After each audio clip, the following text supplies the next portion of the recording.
horror days, fiends, friends, and familiars. This is Matt Orozco here from Macabre Daily, and I'm joined by another amazing guest for an interview today. We have David Tomlinson, who plays Max Benedict from the out in theaters Silent Night, Deadly Night remake that you can catch today if you'd like. It's been out for a week now. It's coming to Screambox next year.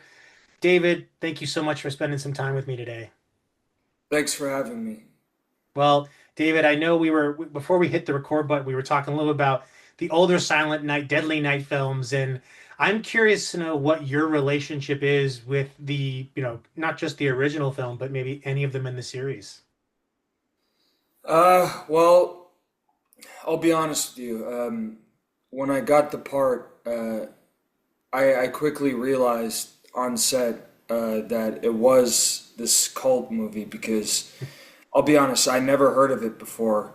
And even if I did, it did kind of ring a bell. I usually don't look into things that much because, I don't want to psych myself out and like kind of like, oh my God, this is like a big cult movie type thing. So I kind of like avoid knowing about anything, and then so I purposely didn't watch it. Uh, I didn't want to, try to copy anybody in it, or I wanted to do my own thing. And yeah, that's Now that it's out, have you seen the original films, or still haven't taken those in yet? uh, I have seen the first one. Yeah, I've Okay. seen clips of it. I have to really to dive into it. I've just been kind of just watching the one that just came out that I'm in. So I was just kind of overwhelmed by that. So I am gonna get to the original though, for sure. Well, you've got plenty of time because it's not going anywhere. Yeah. Um, but it's been so amazing to see all the support for this new kind of version. And I almost hesitate to call it a remake because, having a lot of experience with the original film, it very much feels like it's in its own, it's almost kind of a parallel to the original. Right. And, Mike and Ruby even said so much when I spoke with them a few weeks back.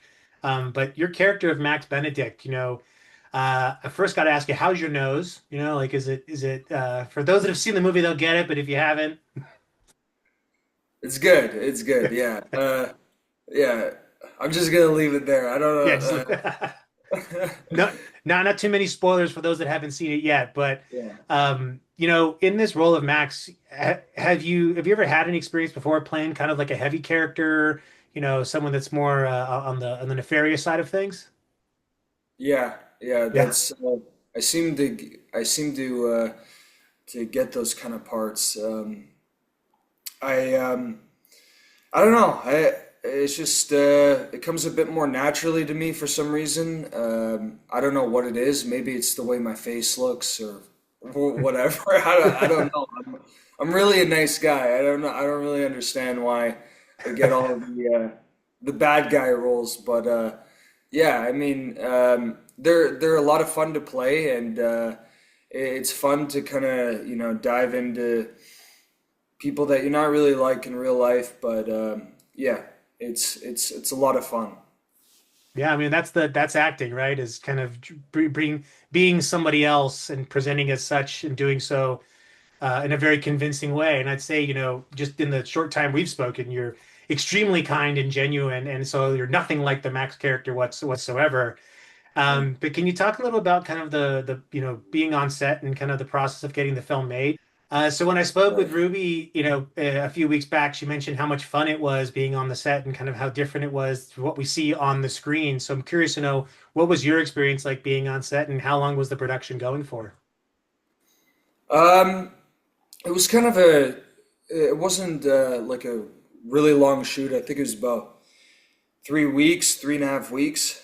We shot it in Winnipeg, which it was very cold. Like, and then it was kind of near the end of the shoot. It was kind of transitioning into like very warm weather. So it was very strange. Starting, it was extremely cold, and then at the very end, it was like extremely hot, and it was like really hot in the trailer and stuff. But no, we all had a lot of fun, especially the last day. people who've seen the movie know like the end, but yeah, the last day was kind of cool because it was very late at night. It's probably like 3 or 4 in the morning, and there's like a huge full moon, like just glaring, and it was very fitting to the end of the movie. I mean, I know you're. If correct me if I'm wrong here. Actually, you're Canadian born as well. So, did you grow up in Winnipeg in kind of that similar climate, or are you from a different part of Canada where it's a little bit warmer? I grew up in a place called Caledon. It's like kind of like a suburb town in Ontario. So yeah, it's like a kind of smallish town. But no, I've worked in Winnipeg a lot. I love it there. It's great. Yeah, I was just watching The Long Walk, and apparently that was filmed in Manitoba, and so Yeah. I think there's just so much. I mean, the I think the best kept secret in all of genre filmmaking in particular is how much of it comes from Canada, how much of it's shot in Canada, how many Oh crews yeah. are in Canada, and how many great filmmakers and Oh yeah. actors are in Canada. Yeah. Everything shoots here. It's great. A lot of great stuff shoots in the U.S. too. But yeah, I mean, it's great. I mean, you'd be surprised how many movies are shot in Canada. Yeah. Winnipeg especially, it's a gem. Like Toronto is great. You ever been? I haven't been to Toronto, but I've been to Montreal and I've been to Vancouver. Yeah, those So are great. Toronto's on the list at some point. My Yeah. Quebecois is not very good, so I default to No, English neither, when I'm neither there. did I. I failed French in grade 9, and I never recovered. So Yeah, and as a Mexican, I speak Spanish, so like I can only fit. I'm pretty sure I'm only smart enough to hold two languages. Anything more than that, I probably couldn't handle it. I'm not smart enough to know another language. Well, I gotta say, in this, I think one of the things that, and I think you saw this post recently, and one of our writers has seen Silent Night, Deadly Night 6 times. They might be going for a seventh. What's the movie you think you've seen the most ever? Oh man, would have to be probably Cape Fear. Okay, the original or the Well, remake with De Niro? with De Niro, yeah. Ah, that's a That great film. one. Yeah. Pulp Fiction. Silence of the Lambs. I've said that in other interviews, so people are gonna get sick of me if they've seen other ones saying the same thing.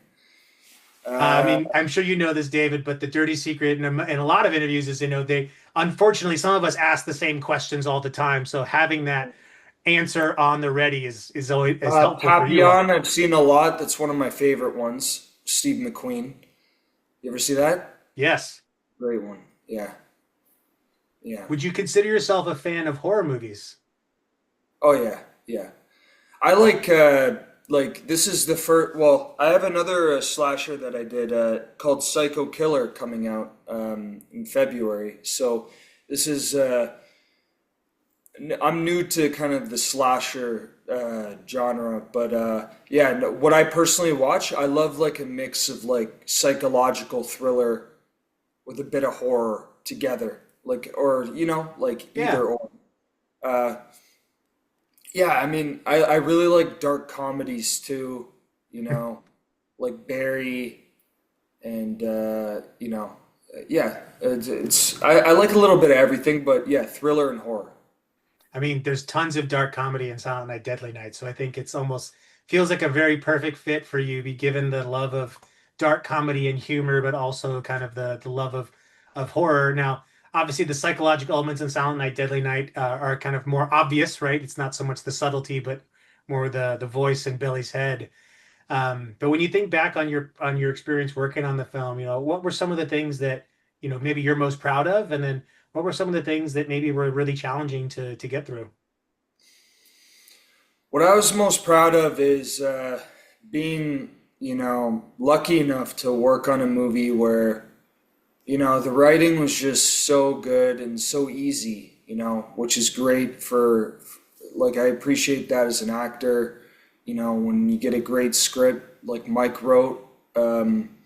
and it's just kind of like, you know, one of those movies where it's got a simple plot, but it's very good. And like, sometimes movies they do this thing where it's all confusing and you gotta, you're lost. Like, Yeah. you ever have that when you're watching a movie? Like, It's like you're almost too lost. obtuse and not too non-linear where you just can't follow. Yeah, like there's so many things and you really gotta like pay attention. I like it occasionally, but this movie is just one of those good classic horror movies, horror comedy, which I was actually surprised first time watching it that it's a very much horror comedy, and but it also has some serious subject matter there. It's also a thriller, so it's got it's blended with a bunch of different genres in there. I mean, I think that's what works in its favor, to be quite honest, is that it's not trying to be the original film. It's certainly kind of borrowing elements from it to make its own story. But I think one of the things that, to the extent of this being such a fun film, is that I was Right, lucky enough to be in Austin at Fantastic Fest this year, and it was there at the secret screening when this came out, and it could not be a better place for a film like Silent Night, Deadly Night to play, which is a bunch of people who love genre movies, who are right. excited to watch them, packed theaters, like every theater was full. So such a wonderful experience, but it's also difficult because I have to hold on to my excitement for like 2 more months before the film actually gets, a few more months before it actually gets out. Yeah. Um, what's been your kind of experience with the reception of the film so far? How have you been taking in all of the feedback and all of the reviews and everything? Oh man, I'm honored. I'm very happy for everybody involved.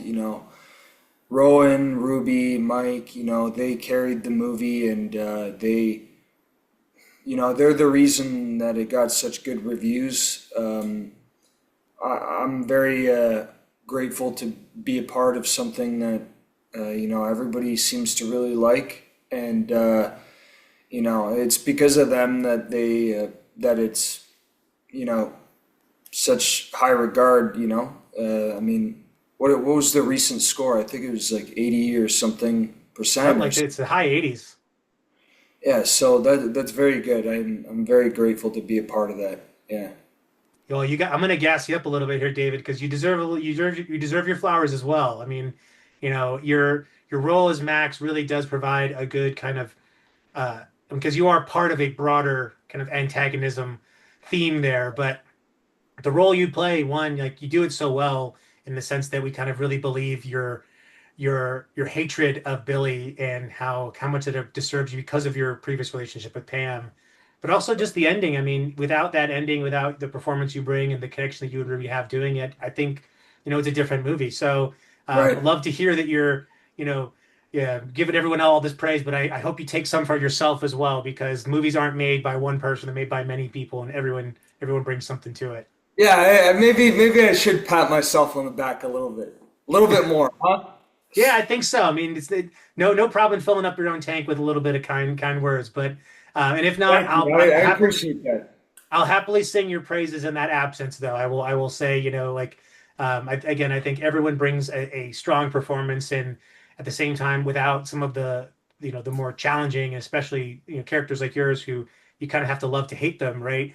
Right. Without that, we don't have as much emotional connection to the main characters. So Yeah. everyone, I think, is working in service of the same goal, which is to create really great entertainment. And I think you all have wildly succeeded. Now that we're in the holiday season, are there any movies that you always put on your holiday watch list, horror or not? You mean like Christmas movies? Yeah, or anything around kind of the winter season, I guess. Yeah, there's one with Seth Rogen, uh, Joseph Gordon-Levitt, and Anthony Mackie. Is that his name? Yeah, it's Yeah. like the night before, right? The Night Something like that. Before. That's a good one. Yeah, that's a good kind of little bit of a dark comedy, I guess you could say. I don't Yeah. know. What about the classics like Christmas Story or Home Alone? Any of Yeah. those making rotation? Well, my favorite Scrooge is the one with George C. Scott from the '80s. I think he was great in that.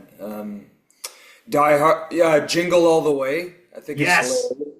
Turbo Man. Oh, I mean, to me, I've been trying to get my wife's family to watch Jingle All the Way. Every year we go there for Christmas, and they're very much more of, I don't know why they don't get it, but I'm like, this is the best. This is the best holiday movie for my money. Yeah, no, he's Phil Hartman in that was hilarious.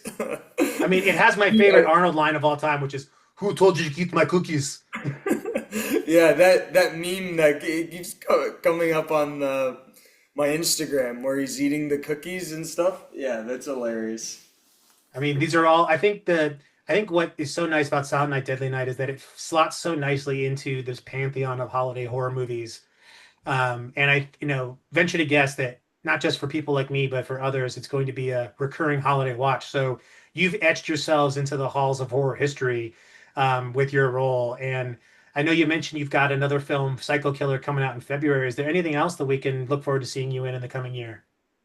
Yeah, actually, I'm. I don't know when this will air, but Boston Blue. I'm in an episode of that comes out tonight. So that'll be on Paramount Plus. I'm in season 2 of Cross coming out. I'm in a movie that'll be out in theaters. Mike, Nick, and Alice with Vince Vaughn. Uh, I'm in a Netflix movie called War Machine. I'm trying to think. I think that's about it for now. It got you Yeah. busy, David. It's a good thing to be. Yeah, yeah. I'm very happy. You know, I got to thank my agents. They're great. I've been with them for a long time, and yeah, I'm looking forward to the future. You know. Well, we are as well. And I just want to say it's been an absolute pleasure speaking with you about not just Silent Night, Deadly Night, but also your, blossoming career. And rest assured that if we continue to see you in genre films, we'll absolutely happy to cover them. But want to remind everyone watching this that you can still catch Silent Night, Deadly Night in theaters. This will go up on Monday. What is that? The 22nd, I think. So hopefully you can still catch it before it leaves the theaters. And if not, you can catch it on Screambox coming next year, as well as I know there's a physical media release, which I'll surely be grabbing. And we can watch out for David and his upcoming episodes, as well as his film in February. But just want to wish you a very happy holidays, David. Want to say thank you for taking the time to speak, and I hope we get to do it again. Yeah, no, I thank you for having me, Matt, and I'm grateful to all the fans and everything of this movie. You know, I'm very happy that everybody loves it, and like you said, like it's still surreal to be a part of this kind of cult classic kind of universe. So it's gonna take a while to sink in, you know, because I know a lot of people love this series. So Well, the horror community is nothing but supportive. So you always have a place in their hearts for sure. And again, David, really appreciate all of this and really excited for the success you're seeing here, but also the success you're continuing to see in your career. So thanks for the thanks, time. Matt. Thanks, Matt.